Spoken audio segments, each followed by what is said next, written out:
And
welcome everyone to another exciting adventure of Riding Through the Unknown. I'm your host, Michael.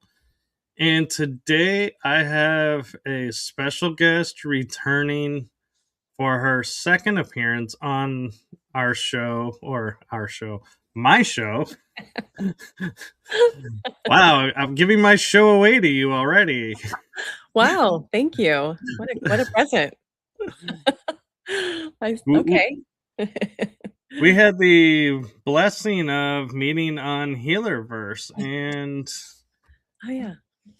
it has been an amazing journey, and so I am blessed to have her back on to share what she's been up to lately. And she has some really cool new workshops coming up, so we're going to talk a little bit about that possibly. I leave it up to her. And so before I start unveiling everything, I am going to turn it over to my guest to share with you what she's been up to. So I give you the one, the only spiritually awakened extraordinaire, Ragan Thomson.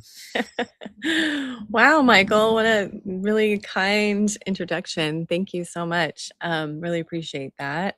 Yeah, so it's so good to be here with you again and with everyone. That's a big question. Wow, it's been an incredible time to be on this planet, I'm here to serve, locally and globally. I work on both scales and levels. I choose to really just be as much surrendered to spirit as I possibly can, really to where I'm being guided to work. And really in the last many months now, it's been really more about serving within the realm of being a soul facilitator, basically a soul emergence teacher, which means really guiding folks back to their divine true essence of their soul, connecting into their divinity, to the truth of who we really are, who I am, who you are, as a soul, as a spark of creation, as a divine emanation of the one, of spirit.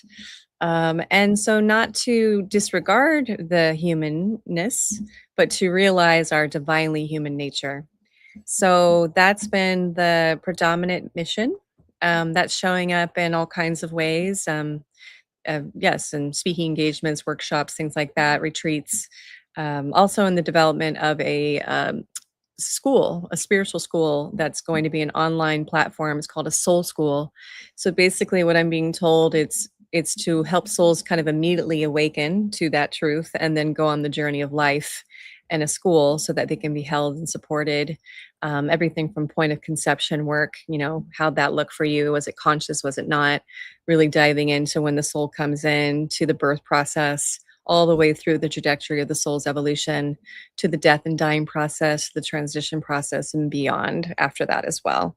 So really diving into everything, right? Just the awakening of the divine self into the world, From there, right, there's all this cool stuff that can start to happen, which is we start to remember, we remember who we really are. So we remember also the things that we enjoy. Our core values come online. We start to go, wow, I really feel like my mission and my purpose is starting to unfold, and I'm not saying that someone couldn't have had a mission and purpose before they were awake, but sometimes it may not have been bringing them as much joy. So, what innately happens when we wake up as a soul in a body is we become in connection to joy, innate peace, innate love. Our soul is made of that. So, the only thing that I feel that we're kind of having a challenge with at times on our planet with humans or with the different systems that are at play is this has been forgotten.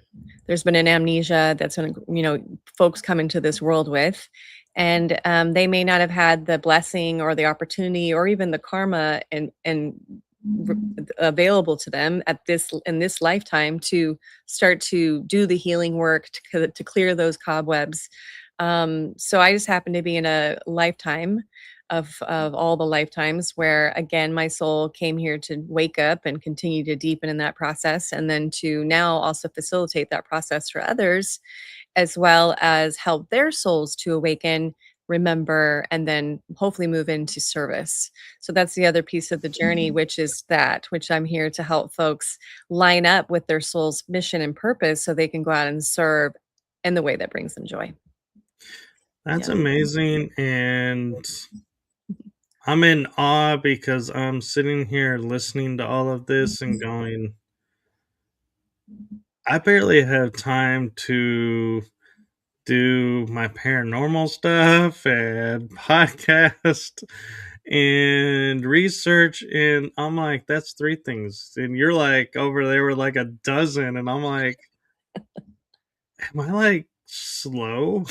No, I know I'm not slow. It's we're all on our own journeys, but Yeah. it's like I'm in awe because it's like there's only so much time in a day, and yet you're accomplishing all of this. So, congratulations on that and for the unfolding. And wow, I just am like so impressed and like, how are you functioning? Because it seems like you would be getting very little sleep doing all of this.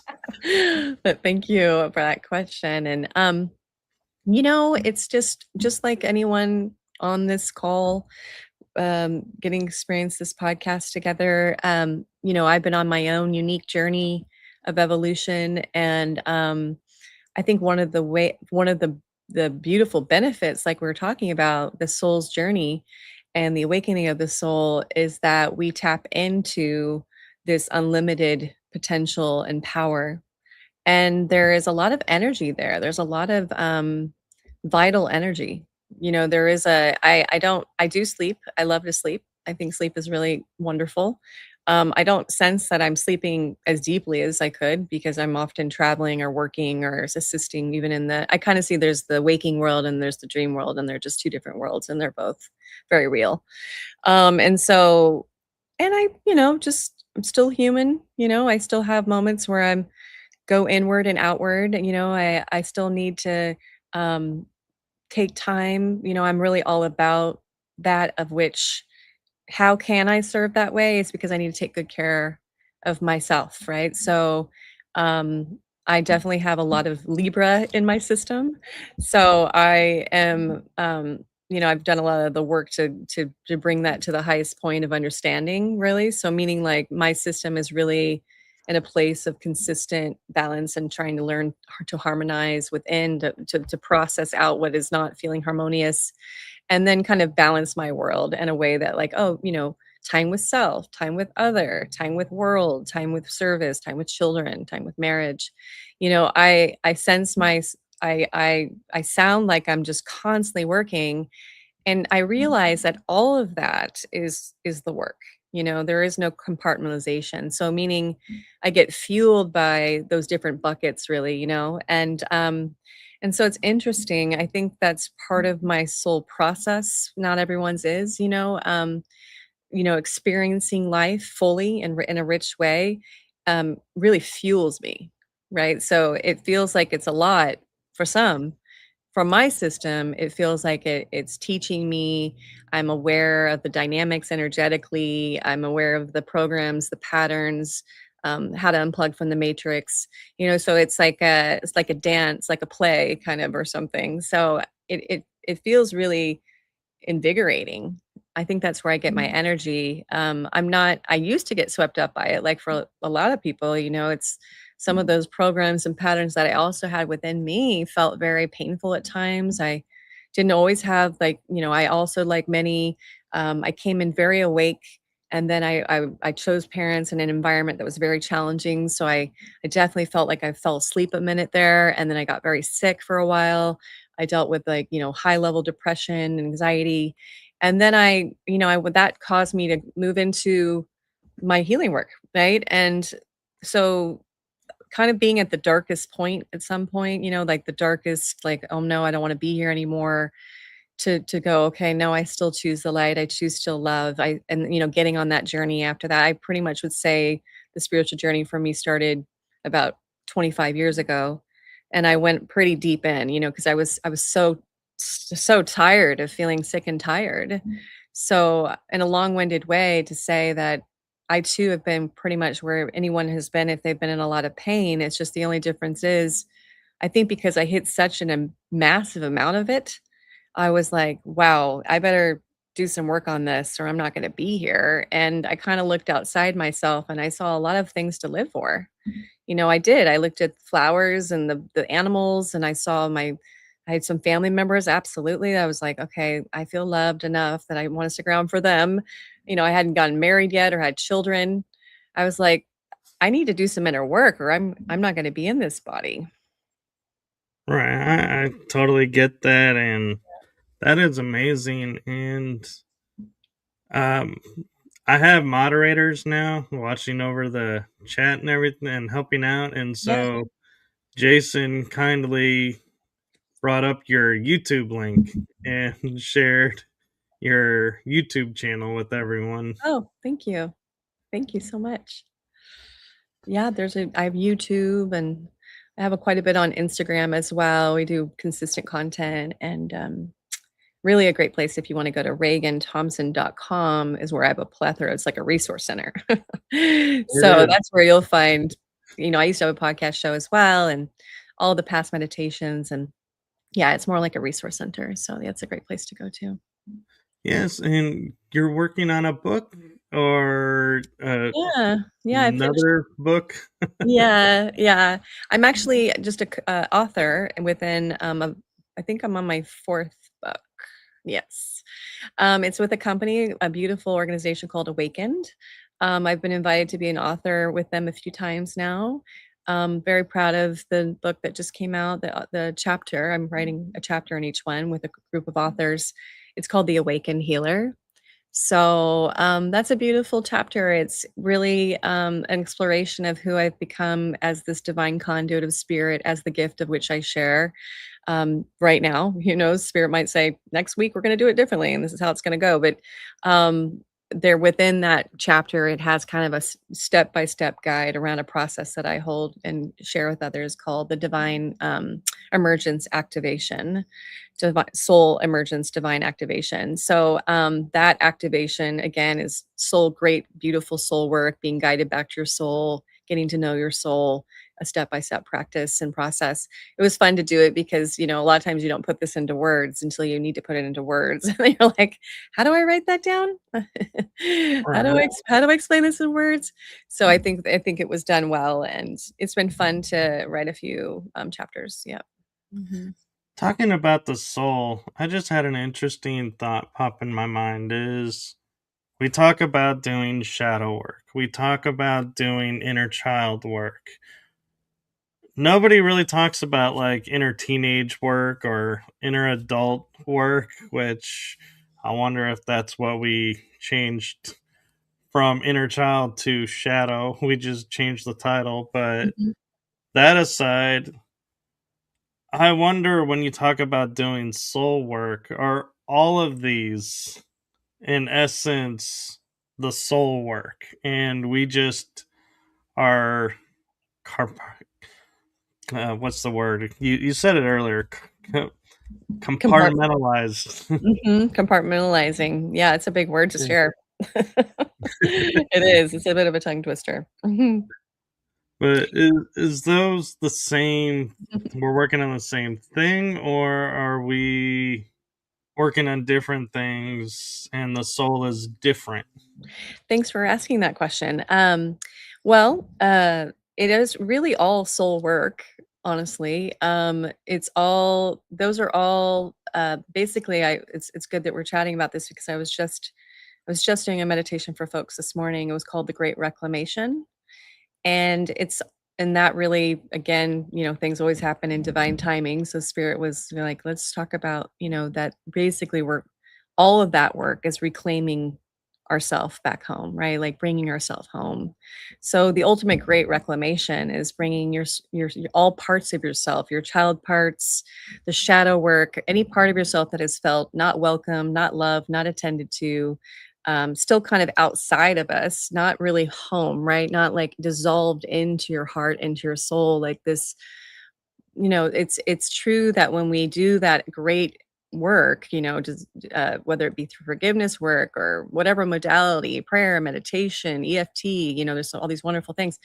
For a long time, I was an inner child specialist. That was my predominant kind of way I would guide people through their process. But at some point, it moved into soul because soul spirit was like, well, that's just one piece of the puzzle, and let's move into like the actual what we're doing here, which is we're bringing people back home so that they begin to embody. There's an embodiment process that's happening, and what are we really embodying until again?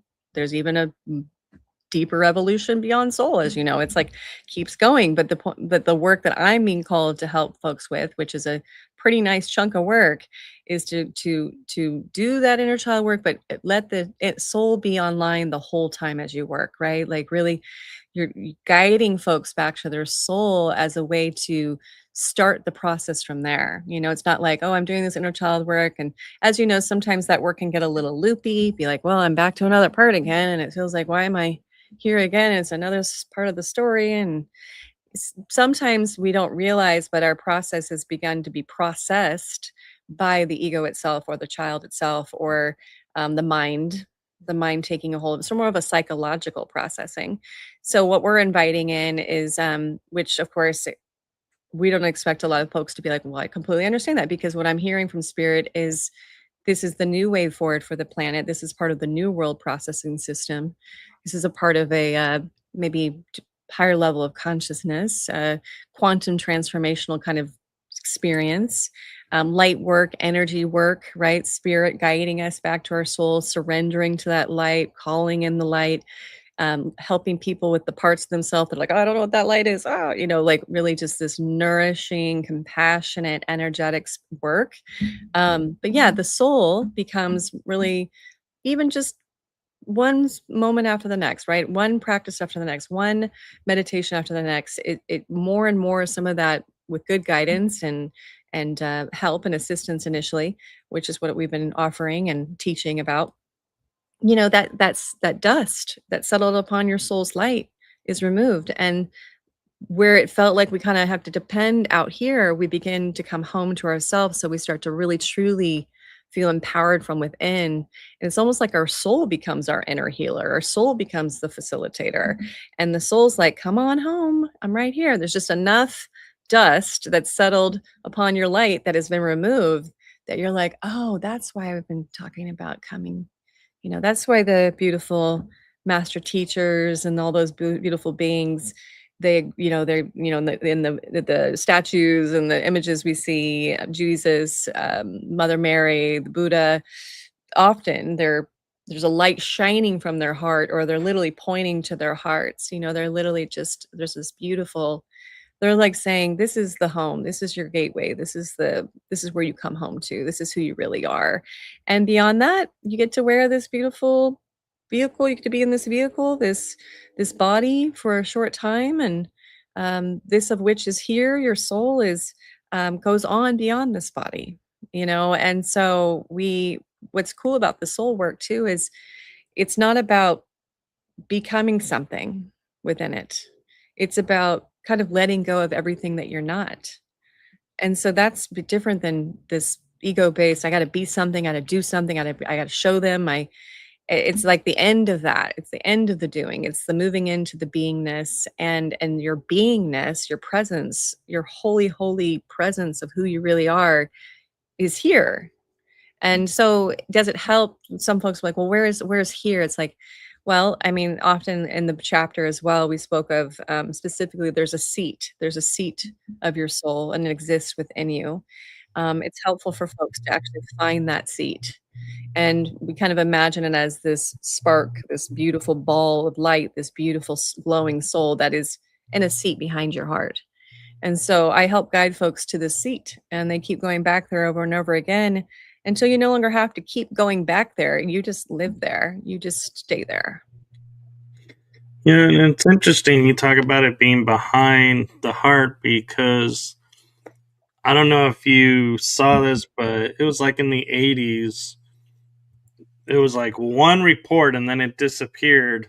But I happened to see it, and my parents saw it too. Was a doctor found a violet flame behind the heart, Yeah. and Yeah. so and it like quickly disappeared. But it's like it's interesting how you talk about the seat behind the heart, and Mhm. there's a violet flame behind the heart that's a physical visual flame.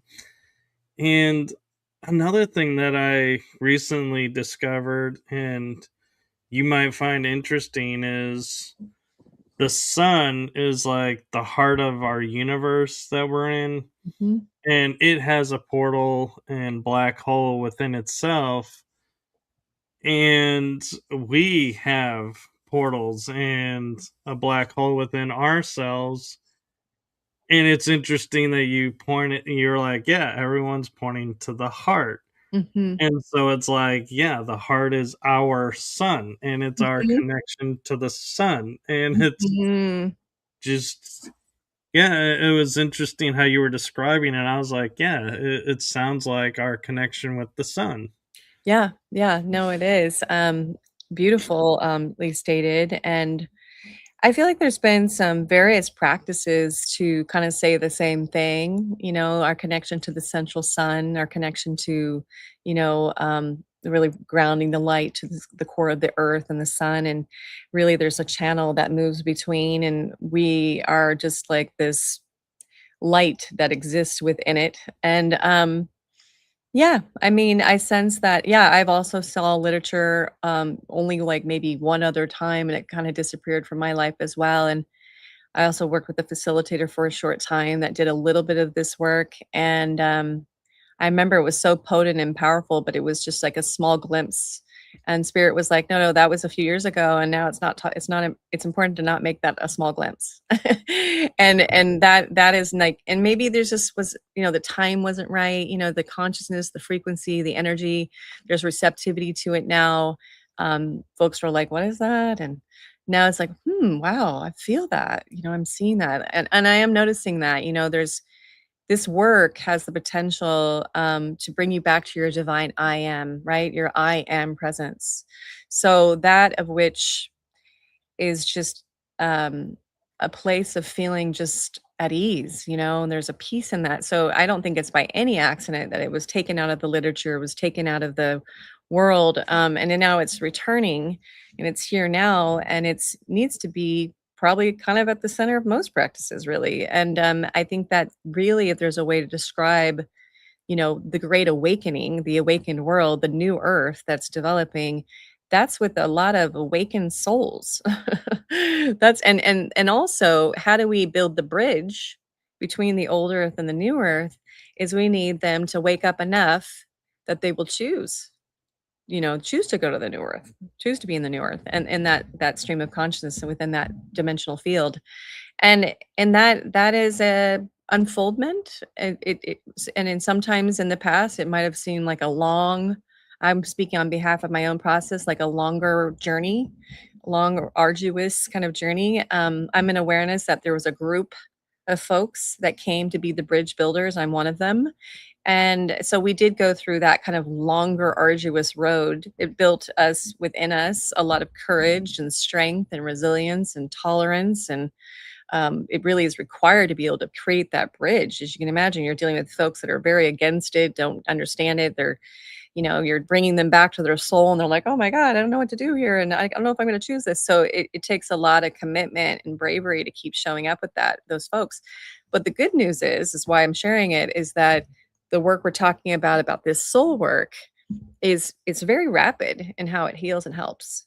It's not a long process. It is if someone is willing to really stay with it and really keep going there and doing it, it's like there's a rapid shift that can happen. I have a few testimonies that have come forward from this work recently, from folks that I've worked with, and their whole life is changing in a good way. They're becoming much more sovereign.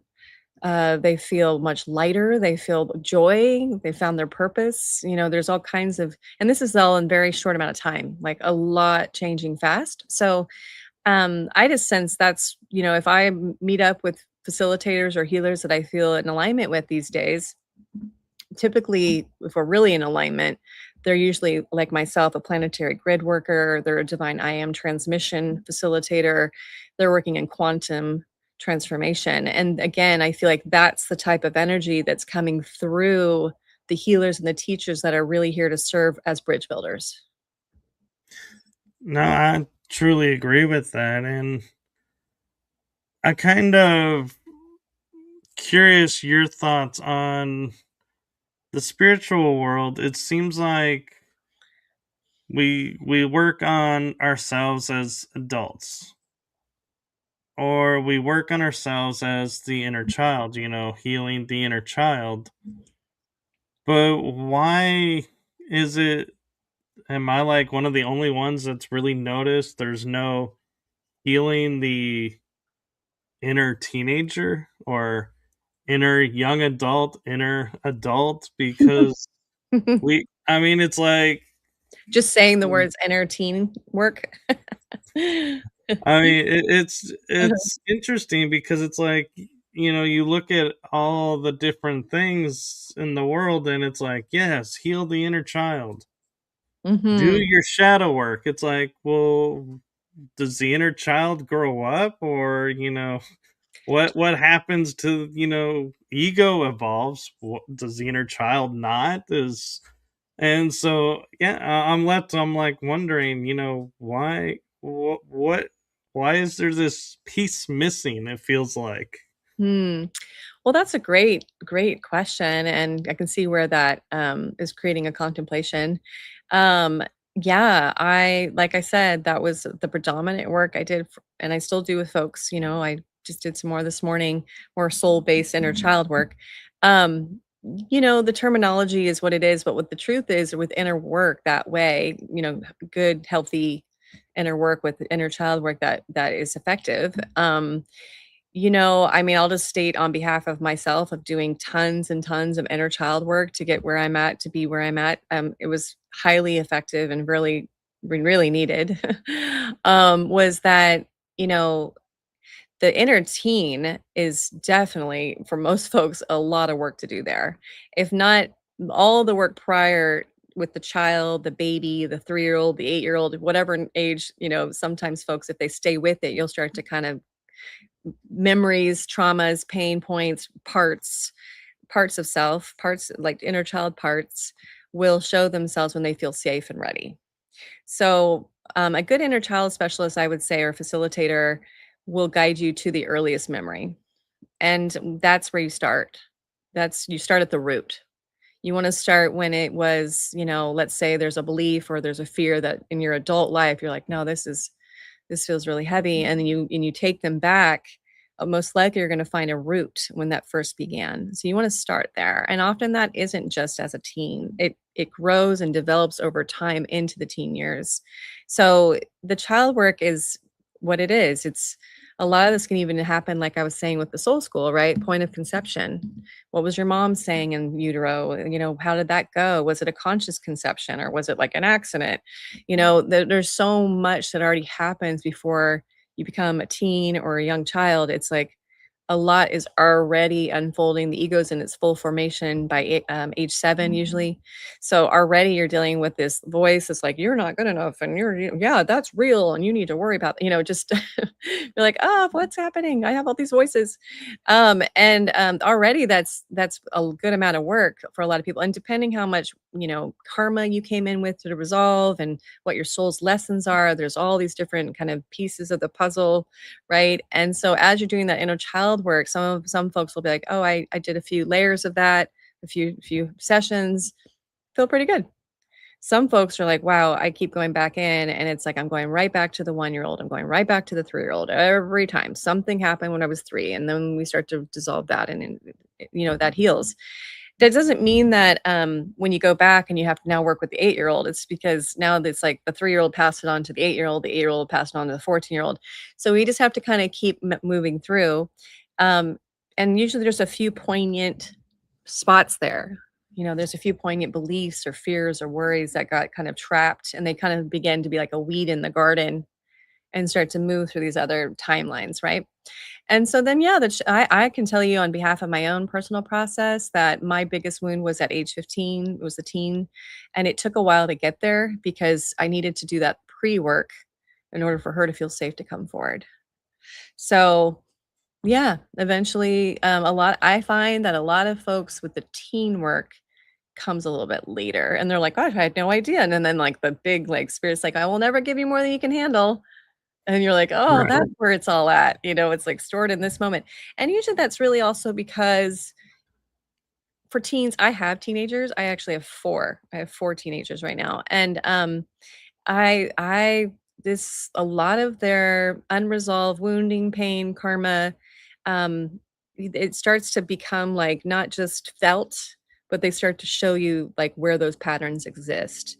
And if they have conscious parenting, hopefully they'll still stay awake through it, and then other than if they don't, it's like, ugh, maybe we go into concave, store the energy, go into whatever drugs, alcohol, try to figure out how to deal with the pain in an unhealthy way, right? And so then that can lead to the child, the teen going to sleep, losing consciousness, right? And so a lot of the teen time tends to be when a lot of souls, beings, tend to go to sleep. They may come in awake, but then they go back to sleep again in their teen years. And then they wake up again with the inner child work, right? And or maybe like me, I didn't actually have a facilitator to deal with the amount of pain I was in until I was in my mid 20s. So I had like a good chunk of time where I was like, it was early 20s maybe when I first kind of dove into a deeper expression of the work, but like really diving deep mid to later 20s. And I just was I had a lot of work to do. That was like a backlog.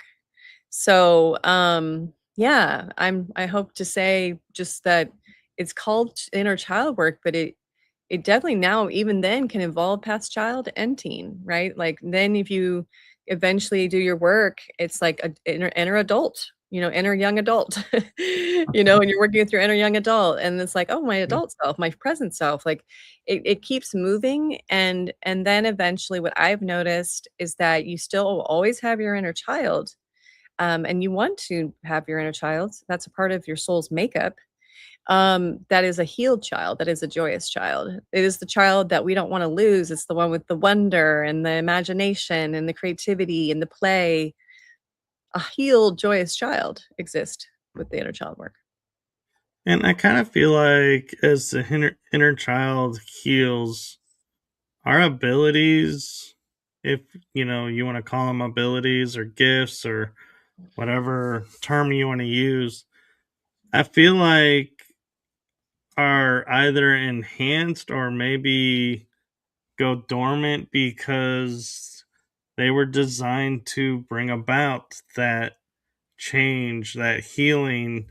And so it's like, I feel like there's a connection there. And yeah, as we're becoming more aware of more things in our world that are unseen all around us that have been here all the time. It's like, well, who sees them first? Well, the children do.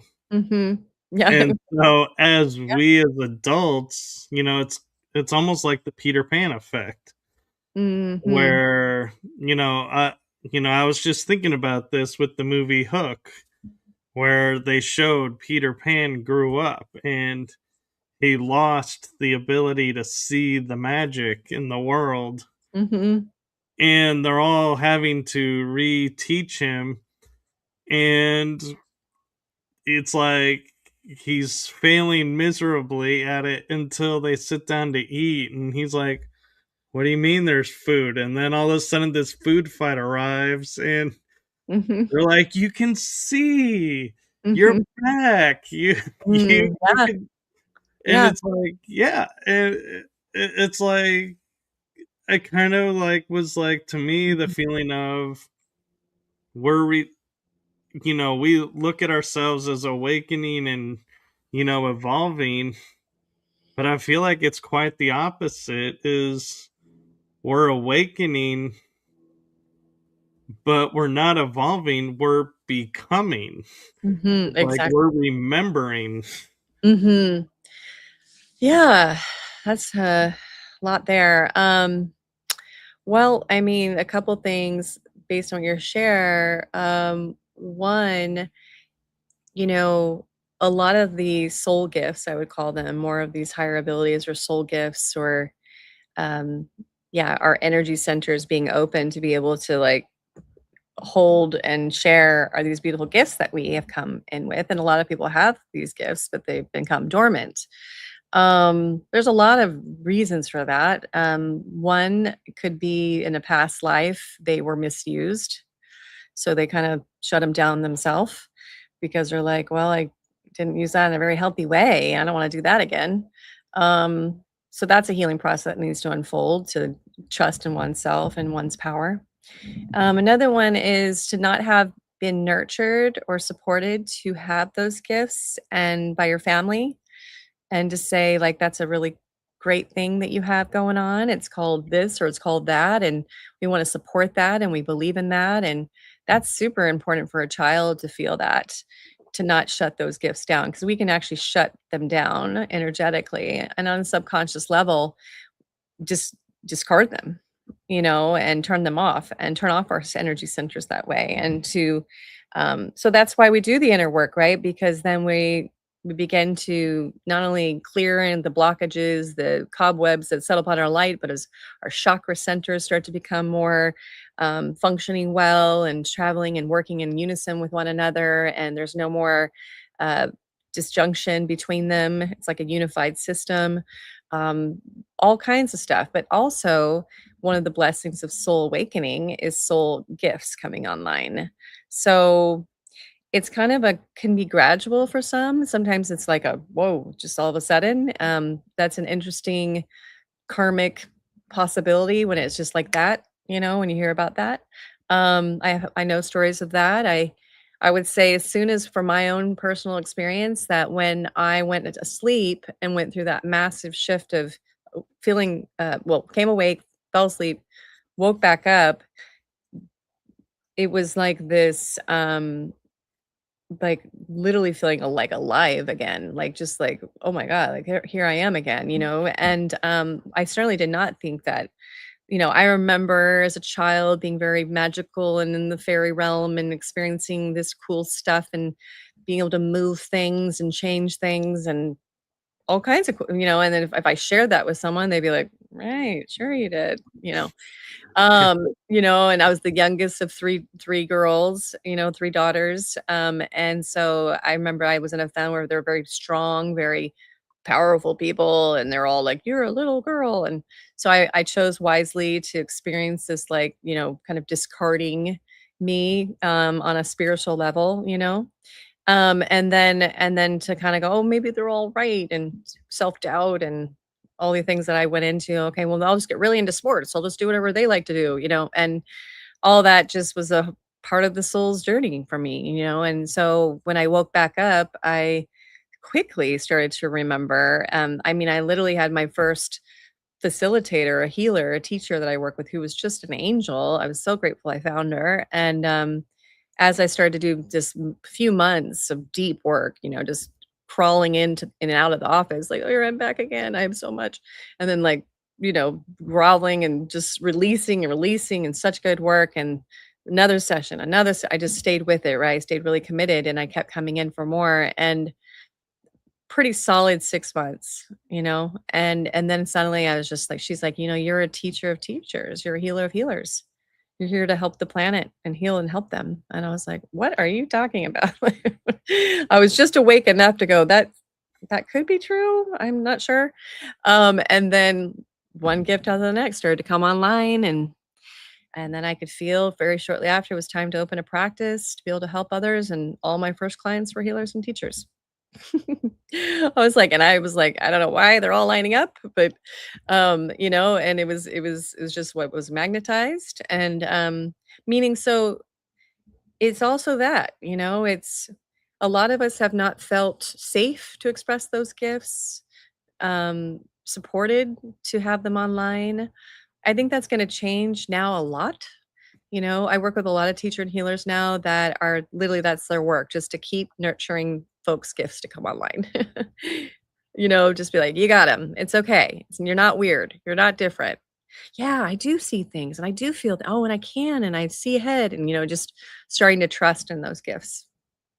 Yeah, I agree, and Yeah. really well put, and thank you for that. And one thing I want to make sure we talk about, because it's something I think when I read it, I had to read it like 3 times that you put it as a topic, because I was like, yeah, I've never thought about this. And it sounds interesting. And that is the presence versus performance.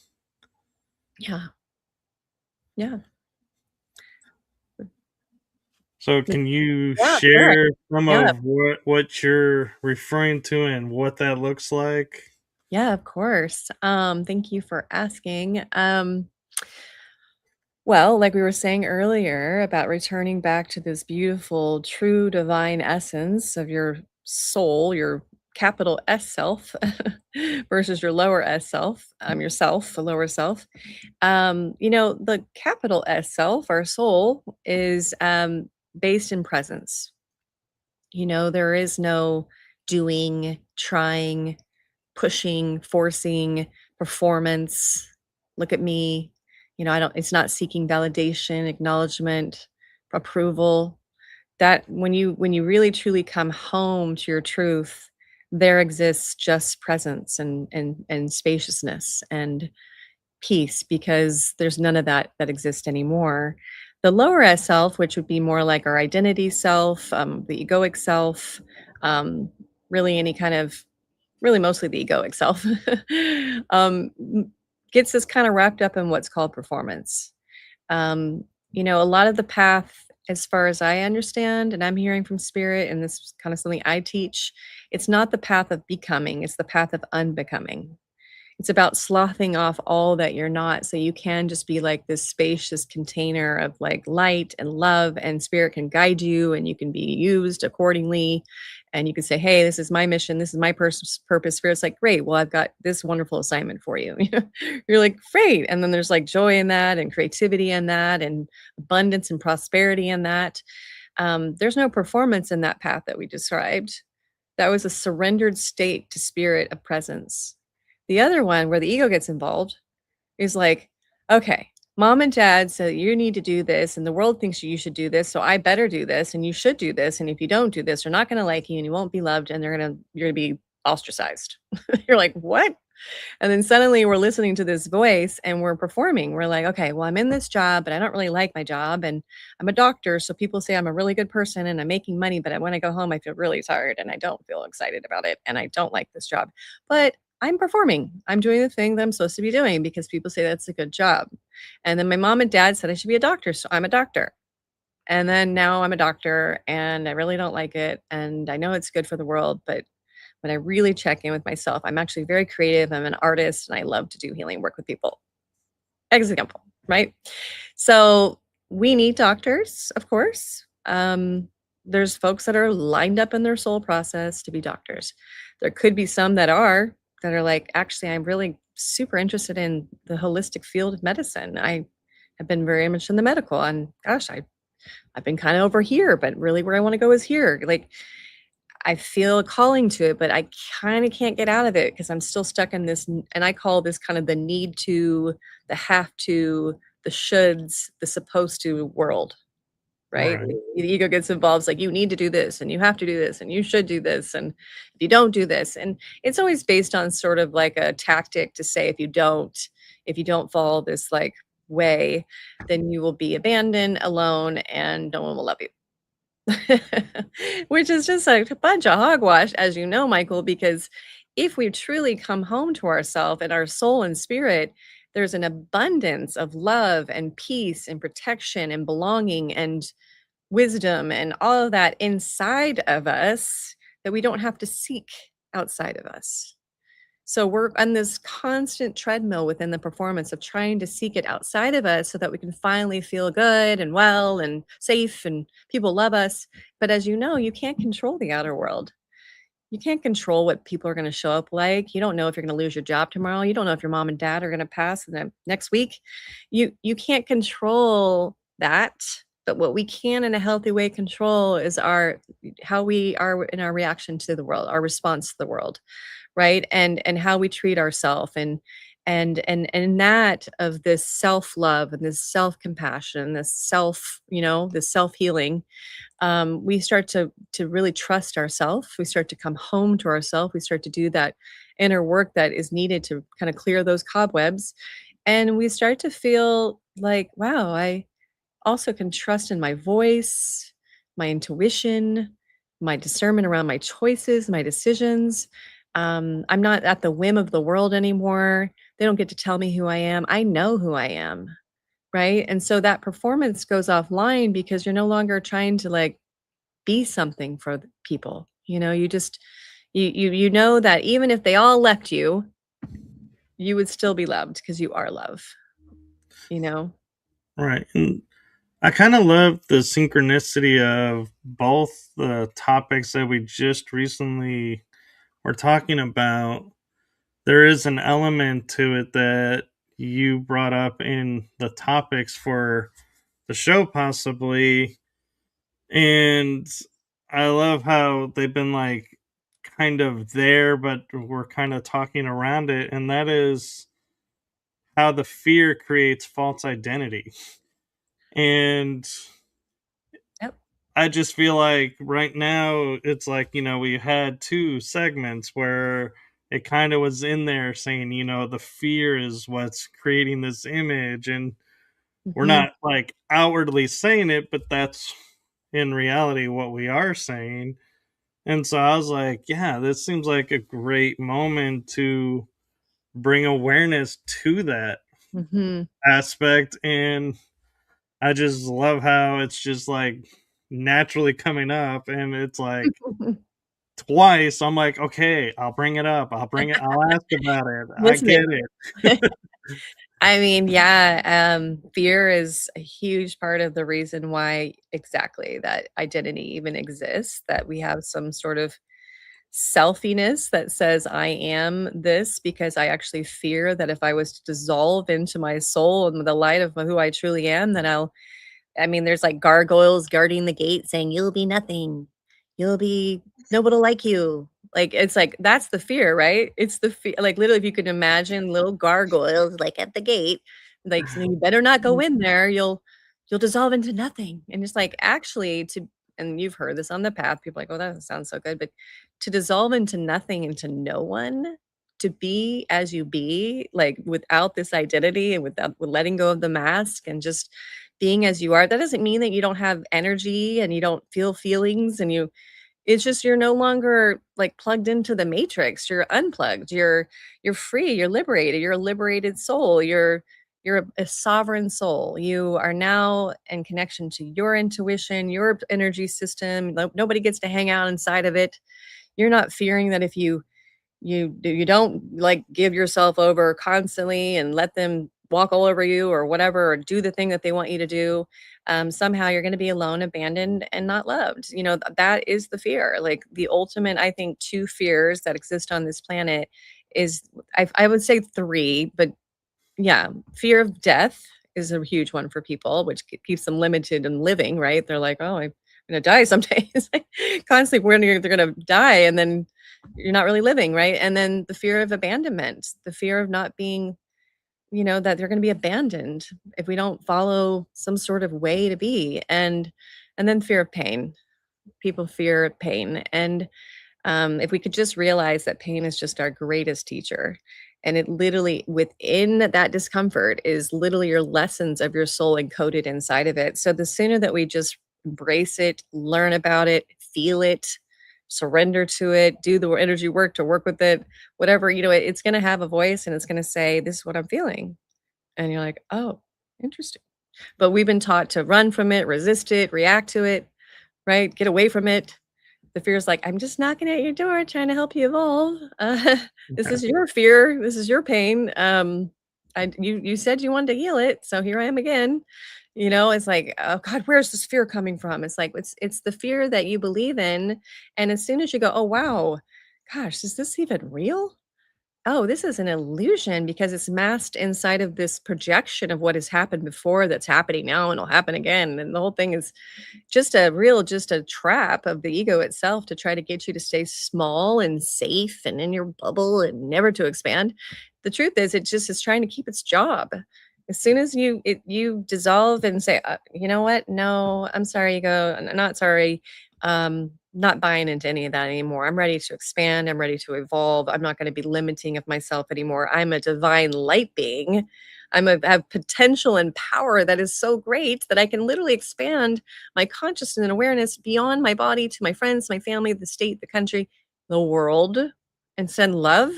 Okay, yeah, I am not a limited being of this small self, right? And then he goes like, "Oh no, she's gonna like, I'm not gonna have a job. I got to find a way to scare her. I got to find a way to make her think that she's this limited little self." So why is the soul work profound? It's just the ego's like, "Oh, can't find anywhere to go in here." It's like you'll have a couple voices. It'll certainly try. It'll be like, "This doesn't work and it's too easy and the soul's not real." I mean, the ego will always try to do what it does, but it is real. And the only limit to this process is your imagination. I agree. And I will say too, you need to do an audiobook with gargoyles. Your gargoyle voice is perfect. That's great, right? I was like, I was not That's expecting fun. that. And then I was like, I wasn't either. yeah. Thank you. So You never know what spirit's gonna throw out, as this is just really just a listening process to as a transmission when I speak to people. Yeah, I don't know what's gonna come out, but yeah, I have seen those gargoyles, before. It's not like I'm just making it up. I can feel, I can literally see them like as a vision of like they're literally like these little monsters are like around the gate, and they're just like, "You can't come in here. It's scary." And you're like, "Oh, you mean where like I find complete liberation, peace, and joy? Yeah, this isn't good." You're like, "Okay, bye-bye, gargoyles," opening the door, So a lot of the guided work I do is to literally go into the chamber of the soul, open the door, go inside, and realize it's completely safe there. It's beyond safe. It's like ecstatic bliss. yeah. So it's just a big illusion that we've been like, the gargoyles are selling us this illusion that it's scary and it's you don't want to go there. And it's like that's where you find your freedom. And what's interesting is you were like talking about the gargoyles being like the guardians of the gate and, keeping you from passing through. I had a flash of the never ending story with the two Sphinx at the end where they're like, yeah, if you doubt yourself, they won't let you pass, and nobody knows what's on the other side because nobody's made it past the first gate to get to the other two gates. And That's symbolic. I'm like, yeah, and Uh, I'm like, I'm finding it as my awareness goes, more attuned. I go back and I look at things that I watched as a kid, and I'm like, whoa, how did I not see this when I first watched this, and it's like there's little things and, Oh, yeah, like, everything, and it's like it's true. and I start to wonder a little bit of, as we talk about being programmed, society programs us to do this, or somebody's programmed us to do this. Mhm. And as we're awakening and I'm seeing all these little nuances, I'm like, was this programming me along the way? And I just never knew it. For sure. Yeah, a lot of that is exactly what's going on in The Matrix, of course. As you know, that's not a document or that's not a movie, that's a documentary. Um, yeah, absolutely. I mean, the powers that be, there's both the light and the dark. There is that polarity that exists here, and there's those folks that have just haven't done their work internally. There's both on the 3D dimensional plane of the physical beings, as well as the beings that are in the invisible plane that are like, this is not good for business. We need them to stay asleep. It helps with just basically just reinstating that whatever they think and believe is real. That's we have to stand by it, It's Right. greed is real, fear is real, illusion is real, pain is real, it's forever, you can't ever get out of it. Like those programs, they are programs and they will infiltrate through media, through social media, through movies, through radio shows, through magazines you pick up, conversations you hear in a grocery store. It's kind of like whatever you're experiencing within yourself, if there is any fear, for instance, we are programmed in this realm to experience that of which we fear as a way to put a program in place and say that is real. So we're like, how does this, when you tell me this fear isn't real, but it just happened and I was fearing it and it happens, like, exactly what's within is without. So that's why as we clear our system, we don't start to manifest our fears anymore. We don't start to create these illusory energies that make it look really real. So it's challenging work. I understand. I mean, I used to have tons of fear. I speak I when I speak on behalf of a system that's gone through all of it too, and that I know what it's like to be in a lot of fear and to be like, "Oh my god, is this ever gonna end?" And just to stay with it, right? Keep doing the inner work, just like, "Oh, that's another illusion," and then updating my system, right? From love and compassion and forgiveness and inner child, soul work, right? Now, I mean, if I had known about this soul work or it was ready to do the soul work that I'm doing with folks 20 years ago, I'd probably be fully evolved out of this body. I wouldn't need to be here anymore, because it's that rapid. But yeah, I went on the more circuitous, longer circuitous, arduous path of healing each one of those layers and programs and patterns. There really is that work still to do here for folks. It's just what we're saying is there's a whole lot more of light and divine love and light coming in. The glass ceiling upon our planet has broken. So now we have lots of that coming in. You've got so much more divine support. The ascended beings, angels are all just wrapped around this planet and be like, we got your back. So we're never alone. So yeah, I mean, fear is a program and we can either buy into it. And if you ever have, join the club. And what's really awesome and beneficial is forgiveness. Really forgive yourself for that because we've been a part of a planet where that has been the way things have been. It's, "Oh gosh, I can't believe I ever if it's an illusion, how stupid was I?" It's like, no, like, hey now, like, how about some compassion and forgiveness for that is what it has been. So can you Right. forgive yourself and just say, "Yeah, I forgive this fear. I forgive myself for ever buying into this illusion of fear that I wasn't good enough or I'm not worthy." Like, that's powerful. That's some powerful work, that really beautiful, potent forgiveness work. Some folks will be like, "Well, I don't know if I can do that." It's like, well, then find something called the Ho'oponopono prayer. That's a beautiful forgiveness practice. You can find it in a video. You can find I think I did one on a video myself.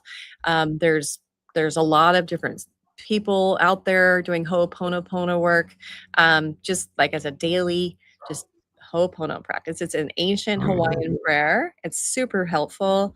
So yeah, I just sense a lot of people are like, when they hear this, they're like, oh, well, if it's just an illusion, then why did I maybe should never believe that. It's like, that's us being hard on ourselves. Why I'm calling forth for our planet, Yeah, this really loving, compassionate, empathetic understanding and forgiveness. For all the time that we didn't know this, didn't know how to process this, we've been really hard on ourselves, across the world. Right. And one of the things that I love about this work is like you saying, you saw fear and it, showed you what was within and, went within. And me, when I see something that like presents itself in front of me as a fear, I'm like, ooh, now's my chance to put it down and move beyond it and Mhm. not and step forward from it and be like face it. And Yeah, it's like, yeah. but the one thing that is most interesting about all of this that I feel like is the most essential part of what we're talking about is in the Greeks, when we look at ancient Greece and when medicine was first formed, the first law or rule of medicine was physician heal thyself. And then over time, it became physician heal thy other, Mhm, not yourself. And we had to heal ourselves first. And you're doing a lot of work of promoting you have to heal yourself and you have to put yourself first. And it's like, yes, it's no longer the mhm, selfish thing of healing yourself first so that you can help the next person. mhm, And so I recognize that and I see that. And one aspect that you're doing that with that I think is brilliant is because I was just talking with people about this is we are in a system right now where it's like, oh, masculine's bad. We got to heal the sacred feminine mhm, or mhm, sacred or the masculine is out of whack and you got to be more masculine than feminine and mhm, you're doing work and you actually have a retreat coming up on harmonizing the masculine and feminine. So thank you for that. mhm. Thank you for bringing it up. Thank you. You're welcome. Yeah, I mean, that work is crucial. We've had a pretty big battle literally on the planet between men and women on many different levels, right? Just challenging, like, I don't know if I understand you and you don't understand me. Meanwhile, we don't have a harmonious sacred dance of the masculine and the feminine going on within ourselves. So no wonder it feels so hard to be in those communications or conversations. And then, of course, the feminine having its wounding around the dominant patriarchal historical timeline we've been a part of, and now that's shifting, and divine feminines coming in and emerging. But yeah, that work again, just like you said, it's really wise what you said. It's within, without. So we need to not only learn about our sacred masculine or sacred feminine and what is that comprised of, and then have those start talking internally, and then honor both and heal what's within where there is any pain or blockages or fear or we can often have our the self, the lower self can actually have judgment of the masculine within or judgment of the feminine, depending on how your relationship was with your mom and your dad. You know what I mean? It's like we have these characters in our life, and then that's where the judgment really comes from. And then that's just our inner work to go, oh, that was what I saw. That's what I experienced. But within me, there's nothing wrong with my masculine. There's nothing wrong with my feminine. They both have very specific roles and energetic components that are utilized to assist my process and moving through this world. Even though you're in a female body, doesn't mean that you're constantly in your feminine. We have a sacred masculine within us as well that helps us move and create structure and stability and foundation and action. We want to have a loving kind of harmonious relationship with it. So that way, when appropriate, one comes forward more than another.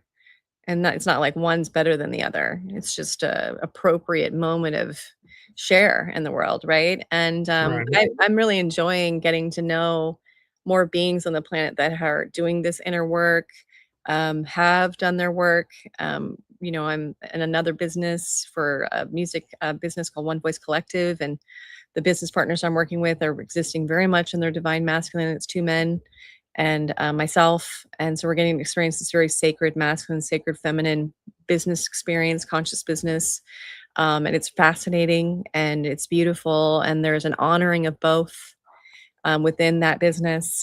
So yeah, and just can see how it would create a lot more harmony within business worldwide between men and women, and this end of the competition, like women be like, "Well, you don't hear me," and men are like, "Well, you seem to be fighting me all the time," and I don't know what. It's like there's a lot of we're better than you. It's like no, nobody's better than. So again, this holy war is going on inside that's creating this outside.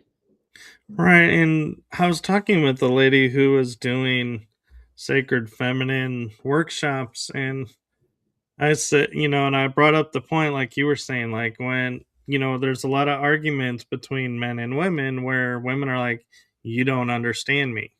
Yeah. And I go, well, how can we? Anytime there's nowhere for us to go to understand the sacred feminine. Any sacred feminine workshop, they all say women only. So Mhm. it's like, well, I'm a guy. How am I ever going to learn how Ex to utilize and learn the sacred feminine when it's women only? That's right, And and that's sacred why masculine classes are men only. And it's like women will never understand men because we are so focused on like our healing of them individually, but we don't ever look at going, what about the other side? There's no co-ed, and I get, how some women, have past where if a man was to show up there, her work would be maybe impossible because Mhm. not feeling safe.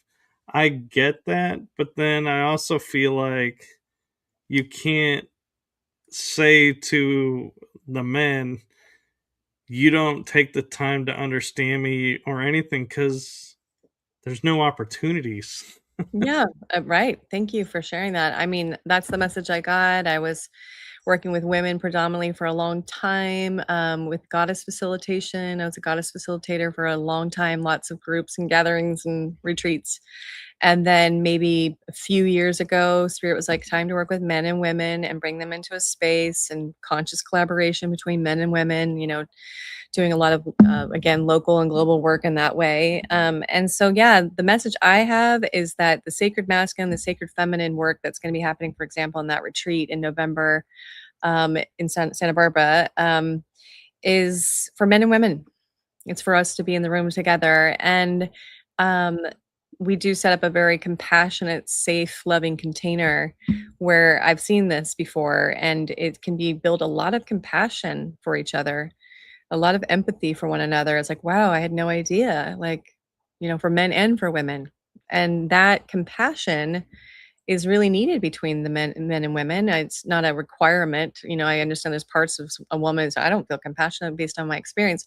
We're not requiring compassion. We're just saying that if there was an antidote to healing the end of the battle of the sexes and this like lack of understanding for each other, it would be able to hear one another's pain enough that we could say, wow, you too have pain. You too have experienced similar dynamics. I can see where maybe men are in there talking about their moms and like what I've experienced with my mother and the relationship with the feminine.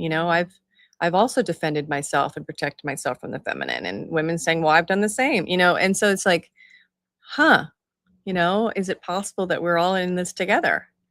And we just have not been in rooms enough, like you're saying, where we get to share in that experience together. So yes, there isn't as much of that on the planet, and we will be opening up the space for that again. And I have done other gatherings, which a couple many, well, actually quite a few workshops where I've seen this to be very successful, and women or men really appreciate it. They're like, "Wow, it was really fantastic to be in the same room together." Yeah, and one thing I'm looking at the list here too because I want to make sure we cover all the big points that Mhm, we were talking about that are unique, and somehow I don't know how we didn't get to this sooner when we were talking about the soul, but you wrote down the to me a topic of the difference between personality and soul. mhm. Yeah. Well, it's kind of where we were before, the beautiful, soul work, right? Which is, really the, loving integration of the personality into the soul. It's not about getting rid of the personality and getting rid of it. The personality is basically comprised of all the of who you are, kind of a lot more identity based, right? Our personality is identity based. So it's, who I am, and this is what I have this money, and I go to this job, and I'm a woman or I'm a man, my personality. And I like dogs, and I'm a friendly person, and I want to be good. And, just this, my personality is more like my identity. How do I see myself in the world? How do other people see me in the world? That's my concern. Like, I'm looking at myself all the time and saying, "This is who I am." But it's not based in truth, typically. It's based in more of like, again, these masks that we wear to feel safe, to feel empowered, to feel comfortable, to feel part in the world.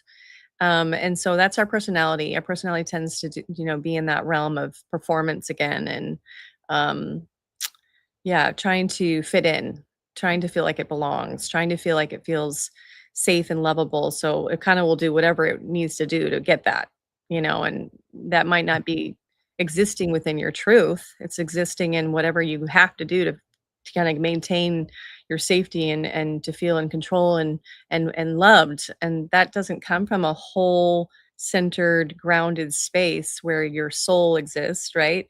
So what happens with the inner work, we don't get rid of our personality. We become a soul integrated personality. And so now it's kind of like our personality still exists, but it's purified. And our personality, the soul kind of uses it as an interface in the world. So it kind of is sounding to me like personality would be the ego, the earth guide only, and the soul is like our galactic ego. But I don't like using the word ego because Hmm. everybody references as, and it makes more sense as the earth guide only. And so I was Hmm. like talking with some people and we were like, what would you call a galactic guide? And I was like, GGO, galactic guide only. It doesn't roll out the tongue like ego, but Hmm. I'm like, I don't know what we would call it, but it's sounding like that's when we're talking about like presence versus performance and the personality and the soul. It's like it's differentiating our ego from our galactic core almost, or our galactic identity. Yeah. I haven't stated it that way, but that resonates. Yeah, I mean, the way I see it is, our soul is just this beautiful, luminous spark of creation. It's a spark of divinity, and I almost imagine it like, I especially see it when I work with transition, with someone when they're transitioning. It's like that final breath, that wind, that light, that energy that comes from the body. It's like this gust of, force of energy that's beyond the body. It's like literally a spark of creation, and it travels from there. It's a real amazing thing. So when I help people connect with their soul, I remind them that their soul is, a fractal of oneness, of the frequency of oneness. We are a fractal of this divine tapestry that is being interwoven by other souls all here together in this frequency of oneness. And every soul matters, every soul's unique divine expression matters. No soul is the same, and we're all a part of the one. So we're just like this beautiful expression of creation of God, goddess, universe moving through at the soul. It's a beautiful kind of representation of spirit in some way, but we're all here kind of with our own unique makeup, right? Because we've all had our blueprint, our soul blueprint has gone on for however long, some of us thousands and thousands of years of lives. So our blueprint is very specific and it's been designed over the course of time. So that's at least how I find folks are like, "Oh, wow, yeah." It's like and it really is beyond the mind. Like, the mind's not gonna be able to comprehend what we're talking about. So if anyone here is trying to figure this out through their minds, it's not gonna really work so well because almost words don't even really give it what we need. We're doing our best with words, but what it's really about dropping in a receptive, intuitive state of awareness of dropping into that space and feeling it and going there and practicing it and living in it and like, oh, this feels amazing. There's a differentiation between being here and being out here in our mind. It's not peaceful there. Here, dropping in, and then how can we do that? How can we drop in, live in there, live in our soul's light, be our soul's light with our eyes open and stay there and like be present, right? And that's just that beautiful inner work, right? It is. Yeah. And talking about time, I just realized we're at an hour and 16 minutes, and Yeah. Yeah. I know you have a lot of things to do, and so I don't know if you have time to go a little bit longer or if you have to go. So I Thank want to you. respect your time and your schedule and realizing, oh, I totally did not even see we went over the hour. It's all right. I probably could wrap it up just in a couple minutes. That would be great. Yeah, I'm moving on to the Okay. next piece of the day here. Thank you. Yeah. Yeah, so why don't we wrap it up with you Yeah. sharing what you have coming up and anything that you want to promote out? Oh, thank you so much, Michael. Yeah, so let's see. I do have a lot going on, but I would say the best way to continue on this journey, what we just spoke about, every month I do have a class that I do online, which is great because anybody can join it. It's called Spiritual Awakening. It's a pretty deep dive. We go internally. So, another way to find that class and anything else that's happening, as well as the retreat we spoke of, that's coming up in November. That's November 7th in Santa Barbara. And Santa Barbara at the Unity Spiritual Community Center. And also, it's being professionally live streamed. So they do a pretty amazing job with that. It's multiple cameras and really great audio. So it's well done. That's available. Going to my website, there's a place there where it'll probably pop up and it'll show you that you can get, I think, three three free soul activation meditations, and then there's a newsletter. And my newsletter is great because you're not only going to get free wisdom and some value there for sure that we offer, but as well you'll know about all upcoming events, workshops, classes, and then also, like I said, we're in development of this beautiful soul school. So stay tuned. The next months, that's a pretty big endeavor to help the planet. And it'll be available for the world to join, whoever's feeling like that's where they need to be. So that'll be a full school of, prayer, transmissions, activation, meditations, working with as my facilitation, as well as other facilitators that are being guided to bring in their gifts, as well as speakers, opportunities for kind of moving through an 11 pillar journey of activation. And each one, so as far as I'm understanding from Spirit, is like an initiation process. So, yeah, that's in development. And yeah, I do have a lot of presence on YouTube, Instagram, and LinkedIn, all kinds of fun stuff. Well, thank you. And thank you for coming on. And I know this was an unusual time to try and get us to coordinate our schedules because you had a conflict and I had a conflict. And so I'm glad the universe finally had it line up to where we landed today because I feel like this was probably the better and more divine time. And Yeah. since you were on before, I do have a new way of ending the shows, Okay. and that is from my heart. and the Mm. heart of my shows to you. Thank you for what you're doing for humanity. Thank you for being authentically you. And thank you for sharing your gifts and experiences. Thank you so much. I received that so much. Thank you so much, Michael, for your beautiful heart and soul and how you express. I'm truly grateful. Thank you. Thank you. Yeah.